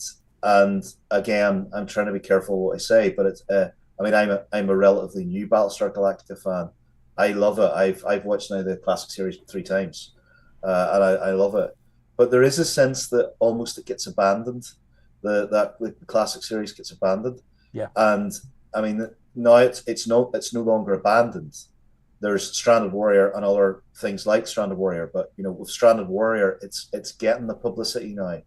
I was interviewed at Hollywood level today.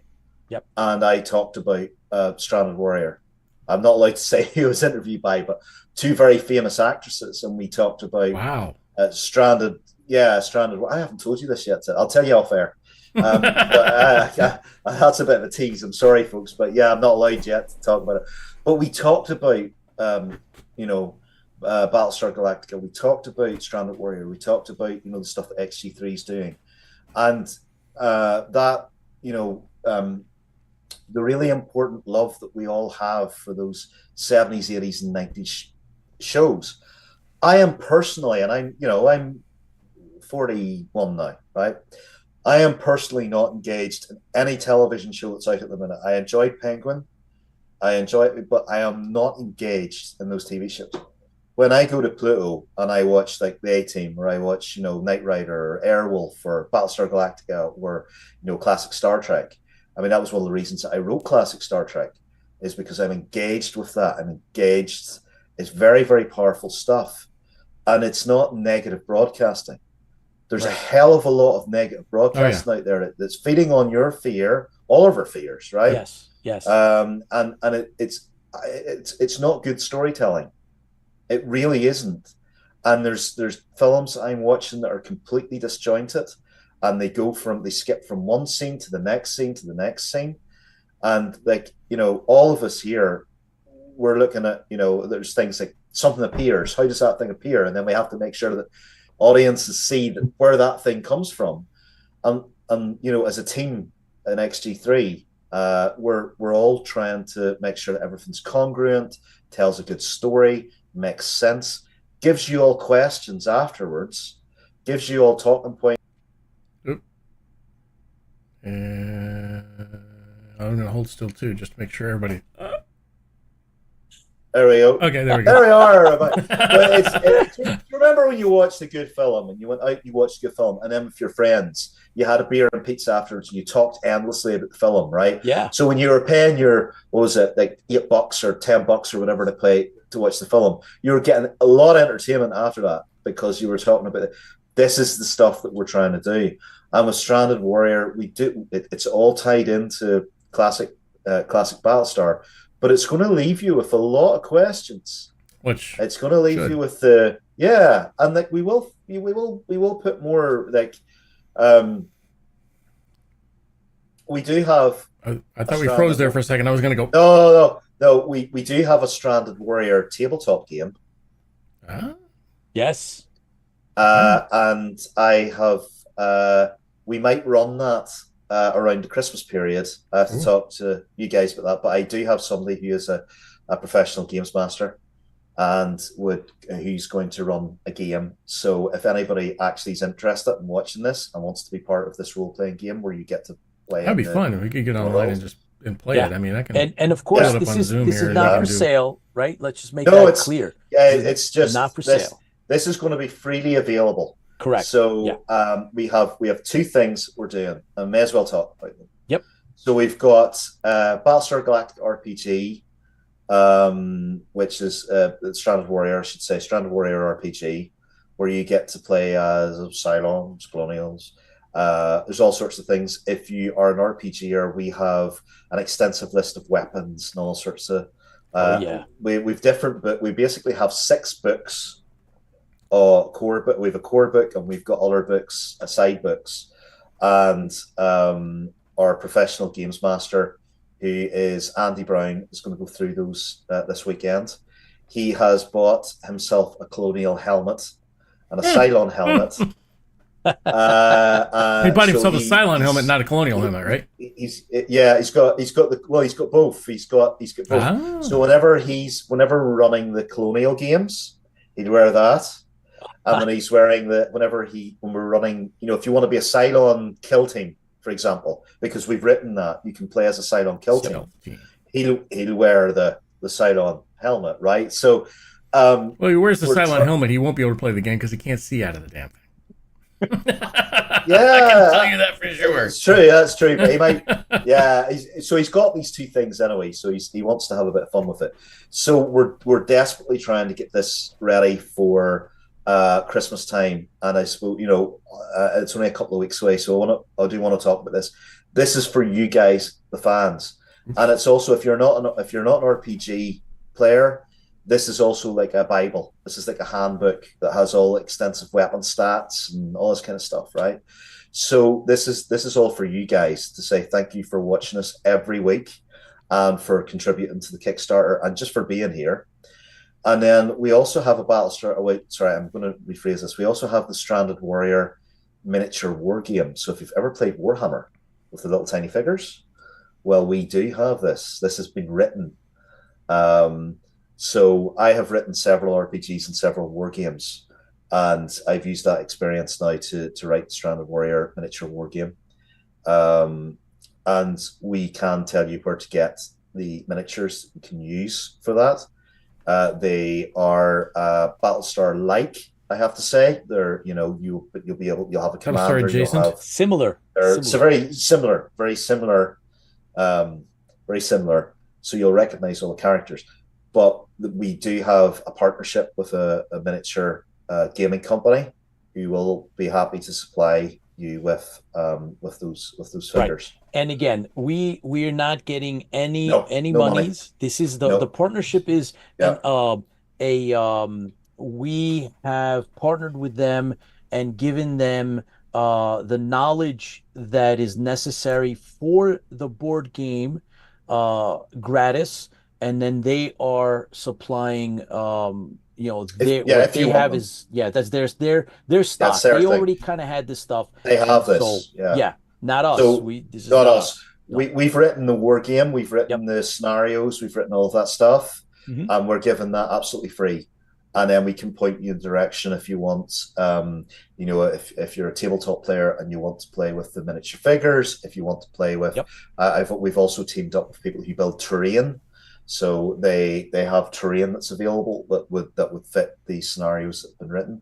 So listen, I'm sort of letting the cat out of the bag, but it's nearly Christmas, and this is what we're trying to do at IFB.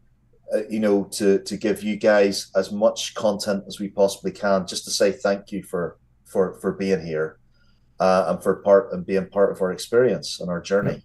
I think we like to share the opportunities with everybody that's out there. That even includes, if you haven't done it so far, I want to throw that out before we forget tonight. Yes. Jack Stauffer's autograph session is ending tonight at midnight. So if you go to our page and click on the form, you can fill that out. We will send you a bill for that, but it's super cheap.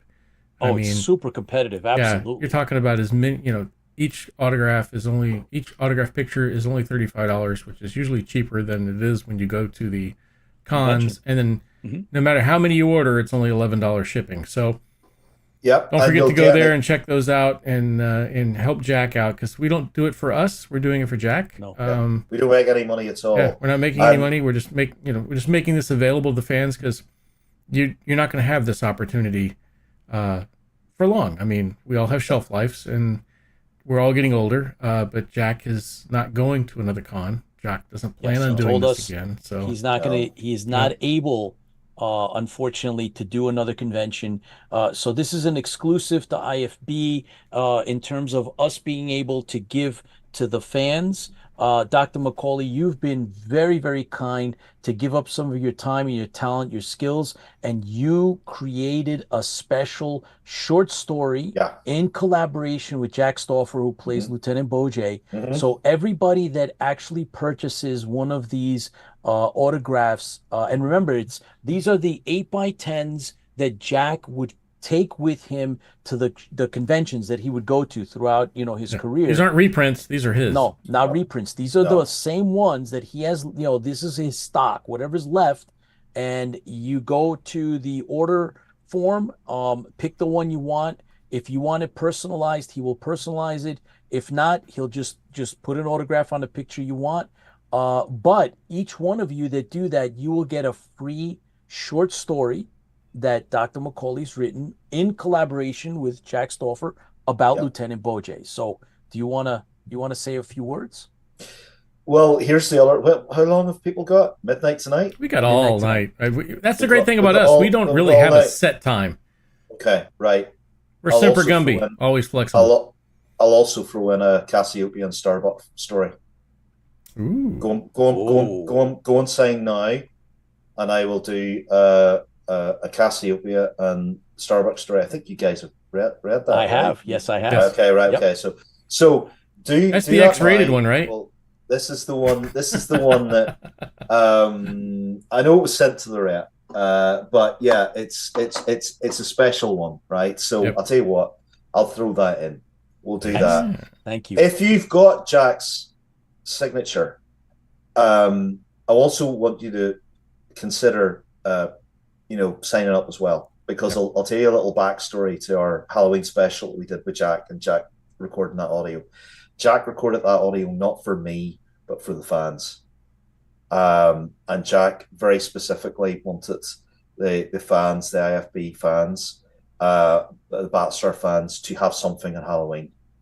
And that was to me, it was a very special moment, because I've got to know Jack a little bit.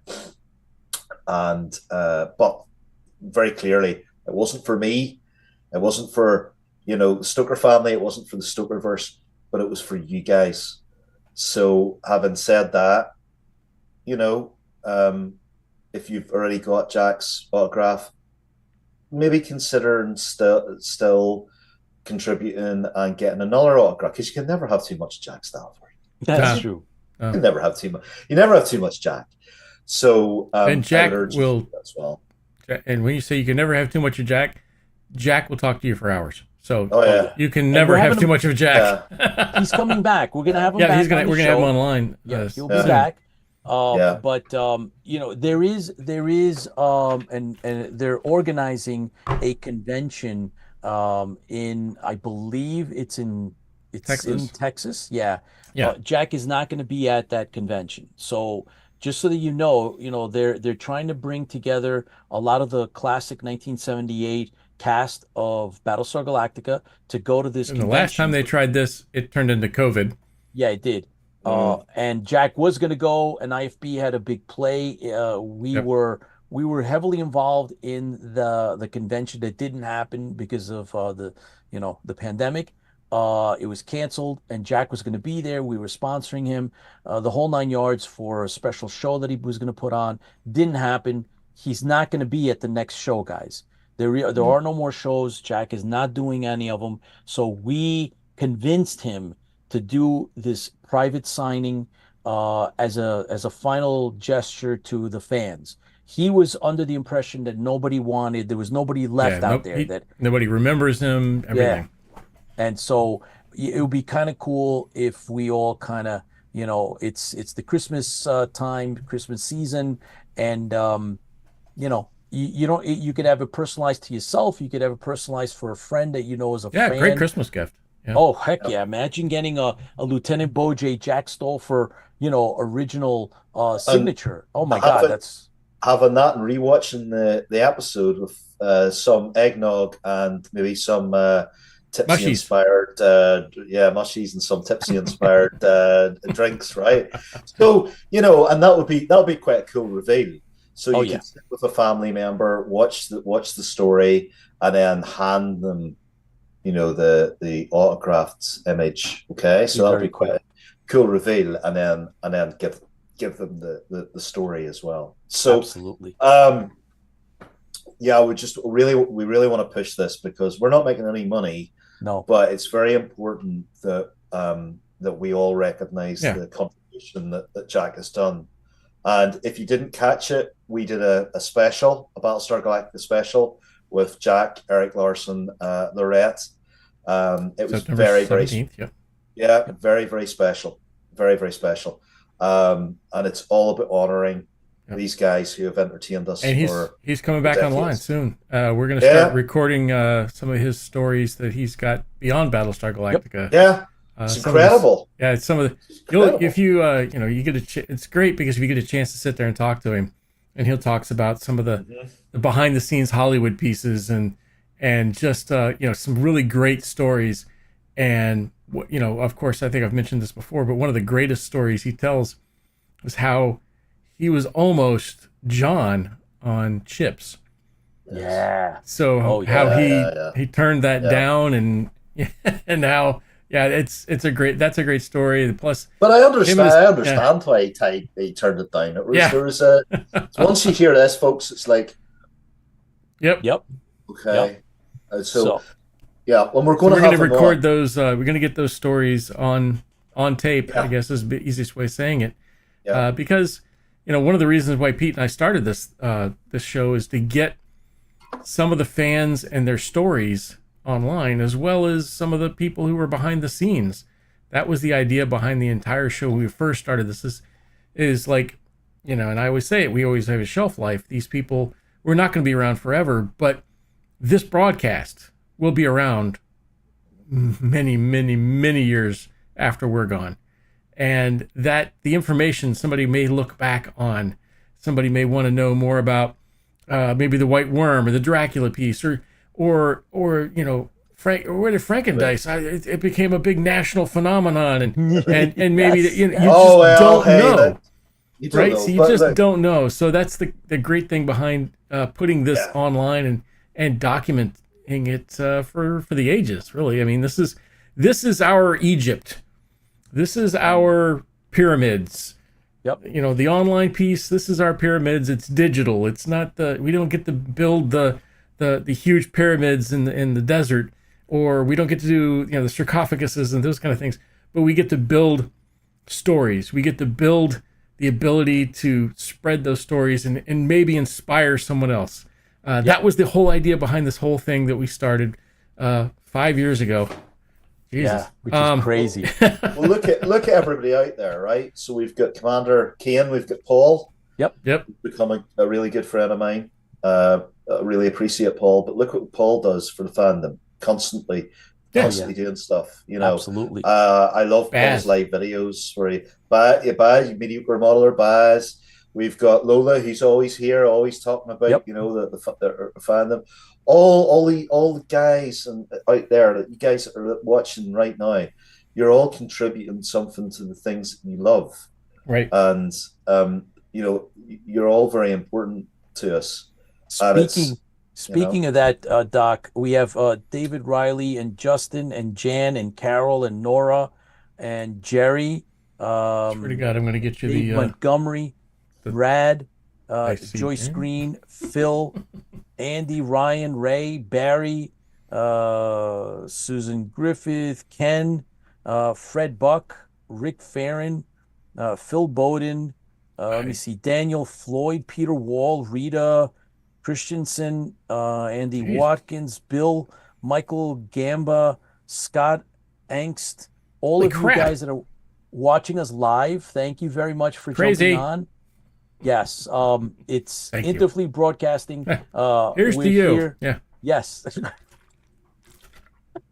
Okay, so we're here talking with none other than our creative producer, Dr. Chris McAuley, a best-selling author, producer. He's all around good guy. Yes. Fantastic individual. Allegedly. Yeah. So we just never met him in person. I haven't met him in person. Pete's met him in person. I think Dr. McAuley is, like I said, I think I've said this in a couple of other episodes, is inspirational. Yes, 100%. It makes me feel that I have a chance of writing something. It makes me feel I have a chance of producing something. It makes me feel, and then it's just he's inspiring. Aren't you doing that? Aren't you doing that? Isn't everybody here doing that? I mean, it's this is what I find very interesting. It's everybody, I go on these bloody podcasts. I mean, I'm actually exhausted with podcasts. I'll be you've been on how many today? There's three. There's three. And everybody's like, how do you do what you do? And like the simple, like Pete's been in my, people call it drink factory. It's not a drink factory. It's a large basement where my cat sits beside me in a very comfortable chair. I take the shitty chair because the cat has to take the comfortable chair, right? Got to take care of the cat. You got to take care of the cat. Or they'll crap in your... Never mind. Yeah, she'll actually vomit in your shit. Yeah. She would actually, but you know, I just sit in front, and it's the same with every writer. You just sit in front of your computer, you get up and you do it, and you write. Yep. And you know, it's the secret is just getting up and doing it. Now, the Star Trek book, when this Pull that up again. Yeah. This, hold on. Hopefully, there you go. All right. There you go. There it is. I know what Chris McAuley is getting for Christmas. So right. So when I did that, that's a year and a half that took to come out. Wow. That was a year and a half. That was there was a lot of conversation with Paramount. There was backwards and forwards. There was there was things that Paramount wanted to put in it because it's sacred ground. It's like, you know, in between those two movies, that's sacred ground. And then in May time, when I was in San Francisco for a Sony conference, I was asked to actually what would be the word, to agree to the cover of that book. So I had to actually say yes or no to the to approve that. To prove it's the right word. There you go. But yeah, so that's quite scary. You know, you do that, and I remember my wife just going, "Is this really happening?" Yeah, this is really happening. That is but awesome. It's, you know, and that came from just sitting down and writing a short story and submitting it. You know, I'm teaching. It goes beyond from it goes from that short story. It goes from something in my head, and I think I actually did Lorette this way. I talked to Lorette. She said, "I got this story on my desk." It didn't. You have to do something with that story. Mm-hmm. You have to pull it out, and that's what you have done. Well, there's people here. There's people here who are watching us who have done that too, and they contribute to Battlestar Galactica through fan fictions, and they've done all that sort of stuff. And we have like we've got RD Professor Eric Padden. We've got Eric Padden. We've got so many people who watch. Can you pull up our Stranded Warrior poster? Yeah, give me a second. Okay. But it's exactly that, and you know what? It takes balls to put something out. And because when you do put something out, it's quite scary. I put a lot of stuff out in a year, and I forget about most of it. I forget about a lot of things nowadays. I suppose. But you're also cranking out a lot of product. It's a lot of product, and you put it out, and you hope to God that it works. Now, I've had my share of 1-star reviews, and you have to take them in the chin, and that's all part of the process too. And you just say, okay, that didn't work for that person. You know, there's a book that I've written that's going to TV, and it had a very prominent 1-star review on Amazon, and I read it and went, yeah, that's fair enough. I took that in the chin. But Goodreads, it's got 75 5-star reviews. So, but you've got to be careful that, you know, as a writer, that your ego doesn't kick in and you think that everything you write's gold, because it won't be. Everything you write won't be gold, and you've got to. But you have to write it. You have to write it. You have to see. I mean, I'm terrified about Nexus Astrum. I'm terrified about Oddfellow. I'm terrified about everything that I put out. I'm absolutely terrified of it, because I don't know if people are going to like it or not. You know what? There's something to be said for being humble when it comes to, you know, the product that you're putting out, and then there's that satisfaction that has to come with the publication when you're told by, you know, the team out there that's reading it, you know, that's approving it, that's moving it forward, and then you finally see it and you hold it in your hands. You know, you gotta take that. You gotta I think there's something wrong with me because I don't have that.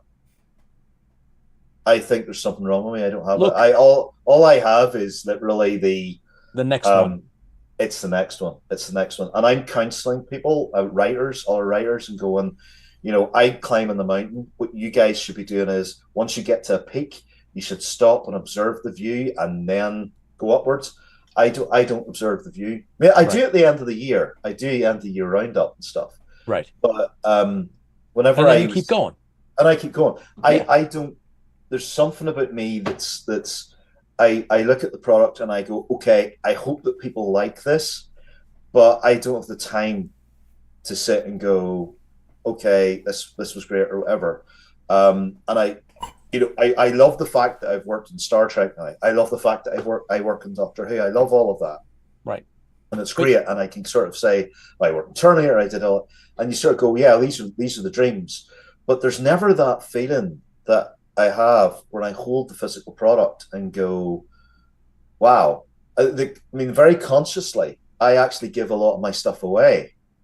Like whenever I get complimentary copies, I give it away because it's done, and I want other people to get a lot of enjoyment out of what I do. And I think Pete, you went home with like a suitcase. Yes, full of I stuff. did. Yes, and I just went, yeah, take appreciate this, that. take that, because the actual thing isn't as important as the challenge and the struggle I had when I was making that thing. It's actually the struggle, and all of human existence is based on the struggle. Right. And it's the struggle that defines us. And we're all going to have personal struggles. We're going to have emotional struggles. We're going to have very unfortunate struggles that haunt us throughout. I call them my 2 a.m.s. I've written poems about this. My 2 a.m.s are when I wake up and the world's silent, and I look outside and I see the city, and all the struggles of the past, the painful struggles of the past, rest upon my soul for about 3 or 4 hours before my wife gets up and I'm on my own. And that's the struggle of, for a lot of us, the human existence, right? But that's what's meaningful about existence. That's what makes us, and again, you go back to Star Trek and you look at what, Kirk talks about that struggle, whenever in Generations, I think it was, he goes to the Nexus and he can relive all his favorite parts all over again. But the pain isn't there, the struggle isn't there. So what the hell's the point? There's no challenge. There's no challenge. And that's exactly what he says. There's no challenge. So I think for me, it's that, what's the next challenge? What's the next struggle? What's the next thing? And if you can embrace that, there's nothing could stop you. Well, I could tell you this. Lola wants to know, do you ever sleep? There's some sleep till that's a trade secret. There is a lot of, like, Decker loves to fucking fracking. Easy. Beep. He loves to play. Missed that one. Sorry. He loves to play this up, and it's this. But do I sleep? I get about 4 hours.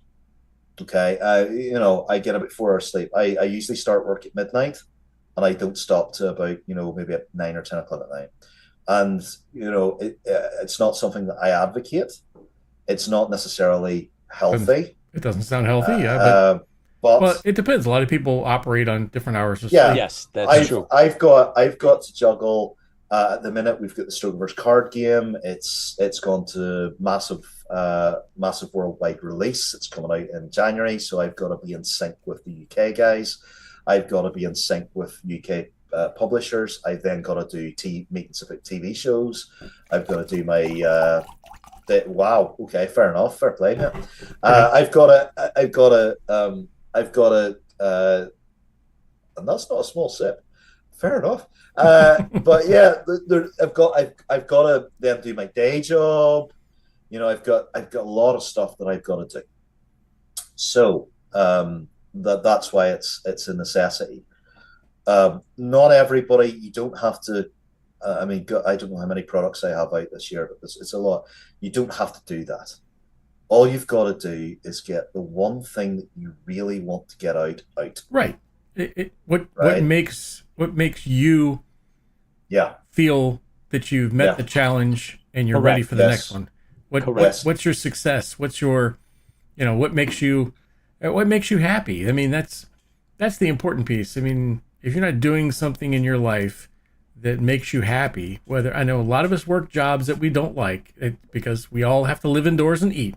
That's important, right? But if you're not doing something that makes you happy, if you're not if you want to write, if you want to film, If you want to be a screenwriter, do whatever. But if you're not doing something that makes you happy, then you're just existing. And is that enough for you? That's not enough for me. No, and there's no one says that, you know, that you have to live in that struggle, right? The job that's not a career, but that you said keeps the roof over your head and the food on the table. You can still, you know, you make time, find some time, do that one thing. I just want to quickly thank the last of those that jumped on live, gentlemen, Ben and Buddy and Rudy and Jerka, Bill, Ryan, Mike, Peacock Cockpit, Richard McKeem, That's interesting. Jaleesa, and Sean, Gene Ortega, Jared and Mackie, and Dan Devos, Wendell, Cam. Thank you guys for jumping on here to Interfleet Broadcasting, IFB. I'm New York Pete. We're here, the Tipsy Toaster, my co-host, and of course none other than Dr. Chris McAuley, our own creative producer here for IFB, who is mastering all kinds of things, always comes on with a smile and shares all these great things that he's working on. Some very inspirational. Some we are lucky to be involved with directly. Talking about inspiration, here is one of the other many trophies that we've actually gotten. This is the honorable mention for the poster to the Stranded Warrior. Again, we want to put this up because it's not only for us.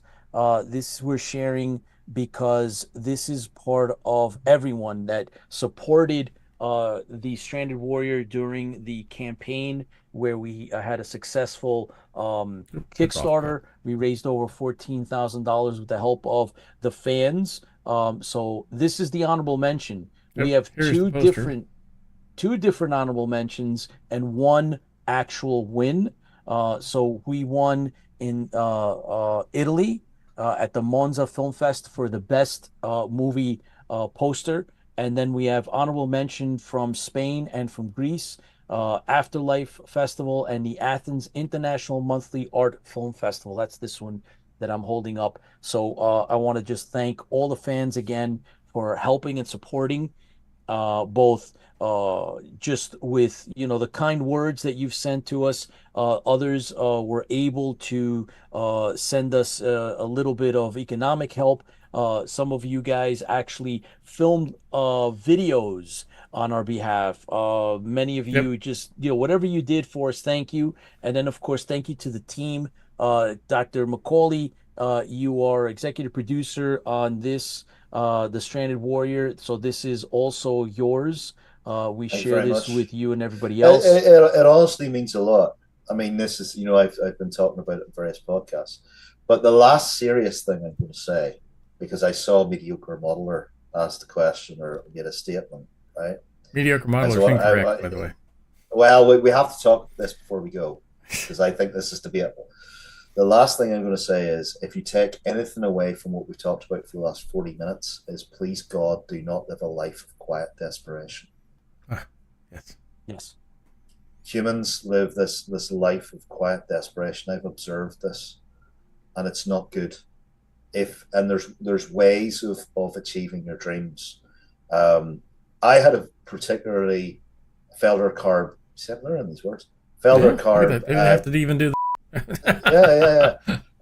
job. I was when I was it was a very, very bad IT company that was in a place called Antrim.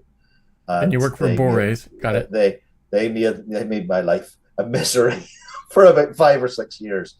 And I thought, is this it? Is this, you know, when I was in my 20s, I thought, is this it? Is this what? But it's not. And your age doesn't matter. If you find yourself, you're stuck in a rut, make plans. Sit down and write down, you know, what it is that you want to do. Structure it out. And you'll find a way to get out of it. Because humans are brilliant. I think that's the doctor always said that. Humans are brilliant. Humans are amazing. And, you know, I believe that everybody here has got a creative imagination and has got the will and the talent to succeed. So if you can take anything away from our very serious conversation for the last 30 minutes, 40 minutes, please God, take that away, because you can do it. Right, will we go on to what mediocre modeler stated before we sign off?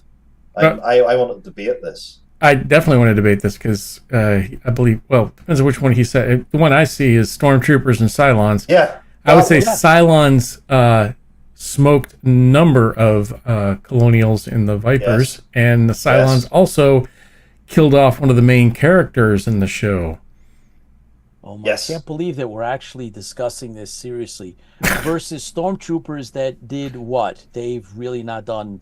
No. So you want it to be 1-0. That's okay. So now you're happy. Okay, 1-0, 2-0. Here's where I'm coming from. I actually think Stormtroopers were more accurate than you realize. The original Stormtroopers, the Clone Wars Stormtroopers were absolutely. And then whenever Palpatine started to phase out the clones and bring in humans, oh my God, we're nerds. Of course we are. The Stormtroopers in Episode 4 were sort of like the A-Team, right? You remember the A-Team? Nobody gets shot. Nobody gets killed. Nobody. Millions of bullets get fired downrange, and nobody. Uzis are shot off every week. The only person that gets killed in the A-Team is General Fulbright at the end of season. That's right. At the end of season 3, I think it was season 3, and that's an interesting. That's an interesting conversation. They would crash a helicopter into the side of a mountain, and the guy would parachute out of it.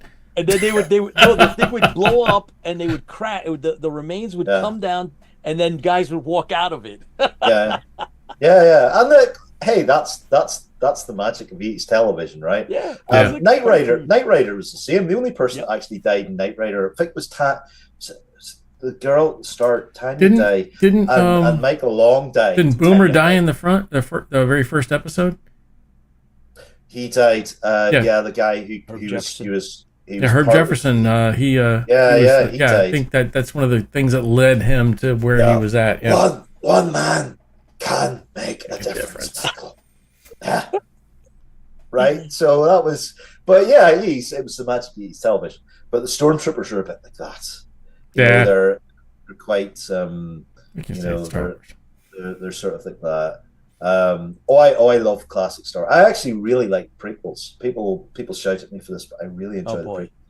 But but anyway, I think the Cylons have got one over on the Stormtroopers. Agreed. The Cylons are pretty menacing, and they did wipe out Caprica essentially, didn't they? That's right. They wiped out all the colonies. They wiped out all the colonies. So it was like killed every human except for a couple of people on board a ship.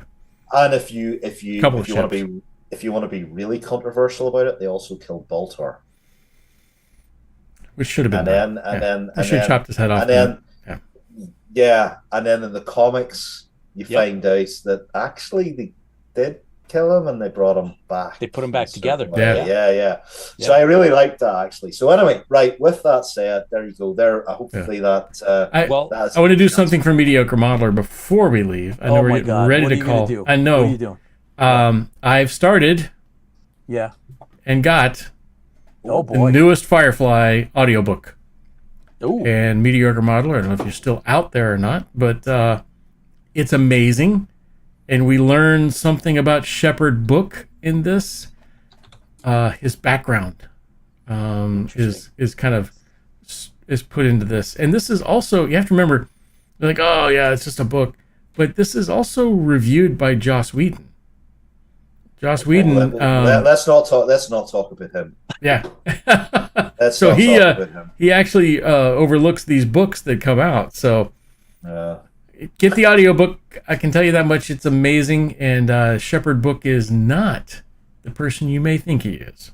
Can I very quickly tell a story of me going out drinking with Nathan Fillion? Sure. That'd be good. I'd love it. Quickly, right? So Nathan Fillion of the famous Edmonton Nathan Fillion Pavilion. There is actually a pavilion in Edmonton named after him. I went out and I had a little drink with Nathan when he was in Edmonton, because he's an Edmonton homeboy. And the bar I went to, Ashford House, the chap who owns the bar, he's Irish, but he's a big Firefly fan. And I didn't tell Nathan this. So Nathan comes and he's wearing his cap and stuff, and we're sitting chatting. And I was, have you got your beeper ready? Ready? Hang on, stand by. Go. I was up. Because what I did was I turned around and I said, "Hi, John," the guy behind the bar. "John, I know you're a big fan of that thing. What was that thing that didn't take off very well? That sci-fi show that was a bit like, what was that called? Firefly or something?" Yeah. And Nathan was like, I said, "But you really liked that?" "Oh, it was brilliant, and I really enjoyed this. It was amazing. It was fantastic." And I said, "Really? Yeah." I said, "Well, friend beside me, he's a big fan as well. Like, is he? Oh, yeah. Aren't you? You're a big fan. You might even say that it paid one or two of his bills." and he looked and he went, "Oh." We got free drinks all afternoon. Oh, Really? What Nathan actually does is in Edmonton, he'll leave packages around areas in Edmonton and take photographs, like a treasure hunt, and then put them up on his Instagram and stuff for people in that area to go and find. So he does that, cool. But he's from a place called Sherbrooke Park. So that's my Firefly TV series. Excellent. Story. There you go. Well, I finished the Sea of Souls. It's a 40K book, and I'm looking forward to the last one in the Dawn of Fire series. That's the seventh, second to last. And then I'm going to start the Carcharodon's Outer Dark. It's the second book in their series, 40K. So really good stuff. Do you know what we didn't discuss?